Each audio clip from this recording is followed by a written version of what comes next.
আসসালামু আলাইকুম। এখন আমাদের কন্ট্রাক্টর আসছে, আমরা সারাদিন কাজ করছি, উনি আমাদের কাজটা বুঝে নেওয়ার জন্য আসছে। হাইকমোড কি ওকে? জি ভাই, ওকে আছে? হাইকমোড ওকে আছে, সম্পূর্ণ ওকে? সম্পূর্ণ ওকে। হ্যাঁ হ্যাঁ। পুষাওয়ার? জি ভাই, পুশ শাওয়ার ওকে আছে। ওকে। সব দিক দিয়ে ঠিক আছে, কোনো সমস্যা নাই তো? না ভাই, কোনো সব দিকে চেক দিছো? সব আমি সমস্যা নাই। দেখি এদিকে আসো, জানলাটা দেখি। সব কাজ ওকে। জানলা ওকে আছে। সম্পূর্ণ কাজ বুঝে নিতে হয়, বুঝছো? কাজ করছো, কাজ বুঝে না নিলে সমস্যা। হ্যাঁ, এটা ডাবল লাইন করা আছে, একেবারে ইচ্ছা করলে গিজার লাগায় গরম পানি লাগাইতে পারবে, ঠিক আছে?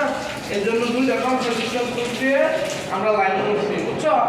এখন বেসিং এর বিষয় আছে। বেসিং ওকে করছো? জি ভাই, বেসিন ওকে আছে। বেসিং গ্লাস লাগাইছো? জি, কোনো কাজ বাকি আছে? জি না ভাই, কোনো কাজই বাকি নেই। হ্যাঁ হ্যাঁ, খুব সুন্দর, পারফেক্ট। হ্যাঁ, থ্যাংক ইউ। আসসালামু আলাইকুম গাইস, আমাদের ভিডিওটা যদি ভালো লেগে থাকে তাহলে অবশ্যই সবাই কমেন্ট লাইক এবং শেয়ার কমেন্ট করে দিয়ে যাবেন ইনশাআল্লাহ। আসসালামু আলাইকুম। হ্যাঁ।